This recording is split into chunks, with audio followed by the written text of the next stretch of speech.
So, dude, it's gonna sound so incriminating, but I've already started the story. We'll start with what you just said, Burger Cheese, where you'd rather not have your friends see that you're listening to that. But that, to me, is f***ing hilarious. To have one of my friends message me and be like, dude, what the f*** are you listening to? And you just, it becomes an awkward, hilarious moment, right? And I, like, this is way back. I joined, like, a Facebook group. It was called Clown Girl Honk Heaven. And, like, I joined it because I was like, oh, dude, it's going to be hilarious. Because, like, that's where Smash was centralized. Like, everyone was on Facebook, and you found tournaments through Facebook. And I was like, one of my friends is just going to see that I'm in this group, and they're going to, like, call me out, and it's going to be hilarious. And nobody did. And now I'm just a proud member of Clown Girl Honk Heaven, and I have been since, like, 2017.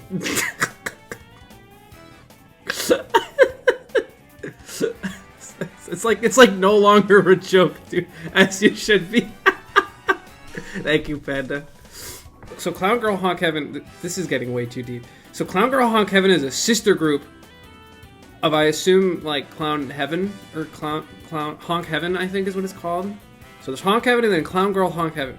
You can imagine exactly what Clown Girl Honk Heaven is going to be a part of. But rule number 4 was no horny honks. However, I've been a member of that group for a really long time. So people would post, like, these thirst traps. It's like, no, you can't post this. You must delete this now or you're banned. And then after fucking years, they just removed the rule and stopped enforcing it. So every time I open up Facebook, there's just a fucking chance that you're just gonna see some fucking hot clown girl just on my fucking Facebook.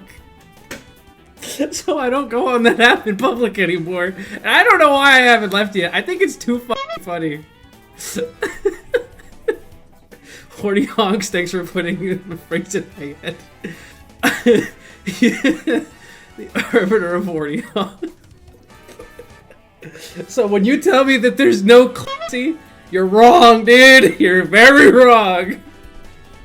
How do you overlook that, dude? I swear to God, I'm not a clown girl lover. I swear, dude. You have to believe me.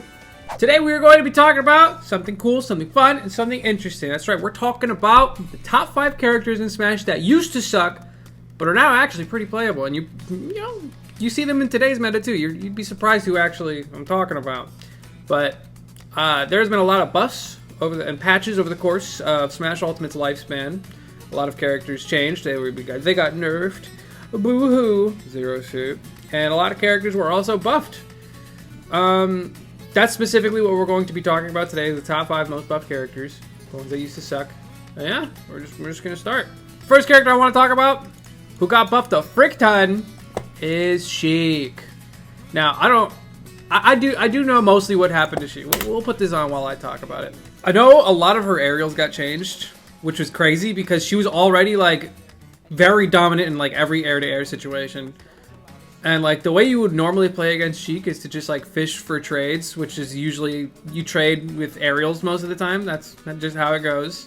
One of her buffs that I think was the most important one is that her forward air got a little bit bigger. I don't know how much bigger, but it's enough to make it so that every time Sheik forward airs, you lose.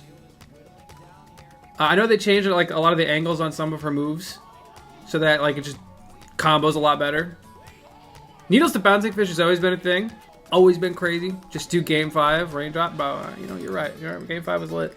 I think the next biggest biggest buff that was made for this character was the fact that Needles charges a lot faster. If you look at any modern Sheik, any good Sheik, we actually just watched Web JP absolutely ball at some tournament, and he would prove my point very well. I probably should have put up one of his clips. This is like the best win a Sheik has, is Void here. The OG best Sheik. But the fact that she can charge Needles like a lot faster than before, it's like noticeably different too. It's one of those. But she can like use it in her combo game. They're really good for killing. Like they get you off of ledge. Like Needles to up smash is a true combo. Sheik is supposed to struggle with killing, and then this resource that she can get super fast, super easy. Very good. Hey man, make sure you're subscribed to the channel.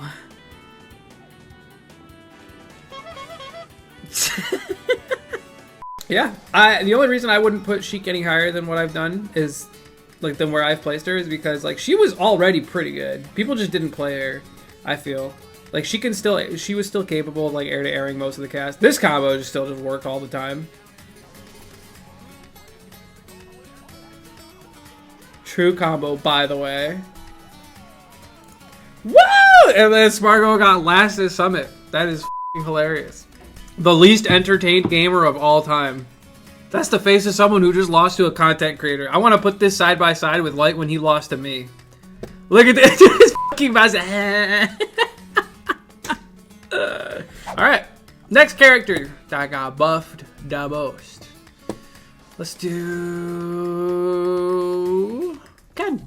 We'll talk about Ken. Now, I don't know anything about Ken. You know who does know a lot about Ken? Hazmat. You know why I know Ken got buffed? Because Ken players wouldn't shut the fuck up about it. In fact, actually, before we watched, I actually looked this up, okay? Now, like I said, I don't know a god dang thing about Ken. However, I do know that all green during this patch, except for that medium aerial version, has less knockback. Yeah, aerial, sure, you can Omega laugh. Ken is not the worst FGC character. It's definitely Ryu. All I know is that when this patch came out, people were like, Ken's a character now. Ken is goated. Oh my god. And then Ken actually started doing really well. Actually, Riddles picked up Ken before his favorite DLC characters came out. It was one of, like, before Terry came out, before Kazuya, obviously. I don't know what any of this means. This is all just gibberish to me. I think patch notes are cringe, but I do know that green is good. They changed, like, a lot of the properties of, like, the moves that he uses to scrap. I think he started killing earlier. Like, just being close to Ken just became a problem. It already was, because that's how most fighting game characters work.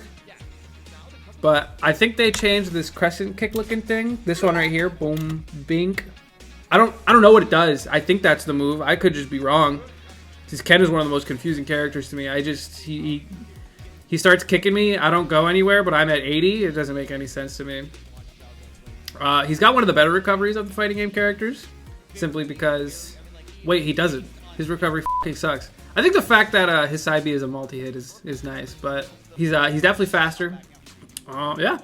Like, I wish I could say more about this character, but I just remember that after this patch, there was just so many more of these little bastards that just showed up out of nowhere, and suddenly they were just beating people. And the most recent thing that happened for Ken is the fact that Riddles, who used to play Ken, lost to Jazzo at this tournament.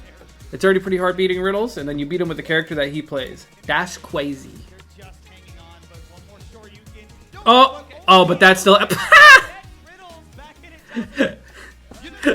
Dude, imagine losing the set for that. I've done that. See, Ken still sucks. Nah, he got buffed to relevancy, because I did not see any of those. Like, I remember people complaining about Ken all the time. People were like, this character is actually unplayable. Why would you ever play him over Ryu? He doesn't work. That's what Haz at the beginning. He didn't even play Ken because he was so bad. He played Richter. And then Ken got buffed, and he's like, oh, actually, guys, I loved Ken. I've always loved Ken. This character's lit. Ken rules. Ken rules. All right. Number 3 on this one is Mewtwo. Now, again, Mewtwo is one of those characters you don't see a lot of. However, I looked at the patch notes out of curiosity, and, like, look. That's a lot of green on this patch, a lot of green on this one. Fast forward a couple patches, a lot of green, a lot of green. Dude, he got buffed like almost every single patch. They like, this dude is, he was just the most spoiled character. Like, I'm looking at like Shadow Ball buffs, like his aerials got better, like his teleport became like a tool to get out of disadvantage. And that was one of his biggest issues, right? Is the fact that he's a big body. So not taking as much damage once you go into disadvantage is super important, right? A lot of the moves that you see here that he relies on for getting kills, right? Which is like Confusion, which is side B. And then, like, all of his aerials got better. His smash attacks became ridiculous. Do you guys remember down smash? They made down smash insanely broken. It had, like, the frame data of, like, Zero Suits, but actually had shield stun and stuff. They made him heavier. That's just a good-ass buff. And also the first thing that we could think of when it came to watching Mewtwo was that one time that MKLeo just, like, whooped Tweak's ass with him. Some people would argue that this character still sucks. I think the people who play Mewtwo are trash. I'm not even kidding. Because, like, I feel like if you just look at what this character is capable of, on paper, like, people should be winning with this character, just nobody plays him. I think that about a couple of characters. But Mewtwo specifically, man, he's just got insane moves. I think that landing down B is really good too. Mewtwo is honestly insane. He's really good, man. He's got like early kill potential, which you need in this game. This back throw got buffed. Don't know why people decided that was okay.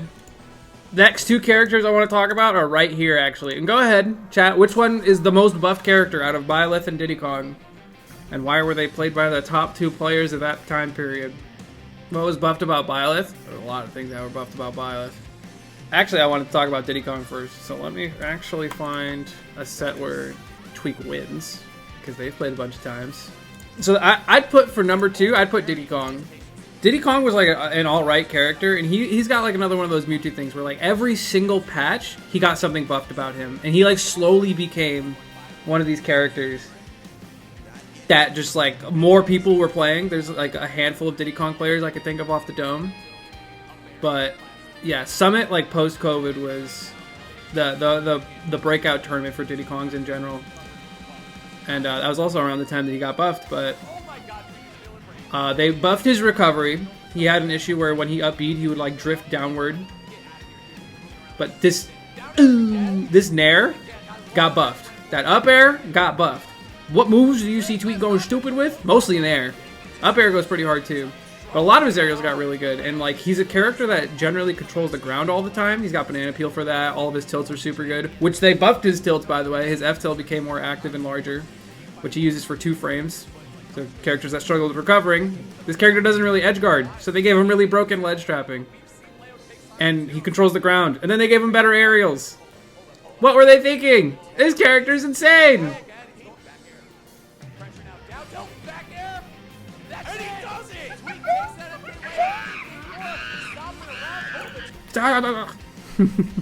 But yeah, Byleth. Now this character, hold up. This character was low-key like trash. Dude, there was a time where this character was considered to be like worse than Hero. People would put them on the same tier. And then Leo showed up post-COVID and was like, oh, actually? This character's good now. They buffed the hell out of him. I know they buffed the side B. I think they ended up giving it more range. Not sure what they did with it. But I know Leo likes to use it a lot for like shield pressure. And they made up B do what it does now. If you've ever seen an MK Leo set with Byleth, there was a lot of up Bs. There was a lot of up airs after. And a lot of back airs. I've seen Leo scam so many people with this character. And that stuff would not have happened at the very beginning. When this character first came out. They made the foolish mistake of trying to balance him. I think they buffed like one of his aerials, right? Because like he's got a really like good on-shield game that he didn't before. But he just feels like generally safe with a lot of his like tools now. Especially with Nair and Fair. I know his ass was irrelevant beforehand. There was no people even trying Byleth. It was just one patch. In one patch they made this character go from garbage to godlike. Down smash, more knockback, area bar, gain more shield stun, has less, and Sword of the Creator has more base knockback at high percents. That made his combos a lot easier to get.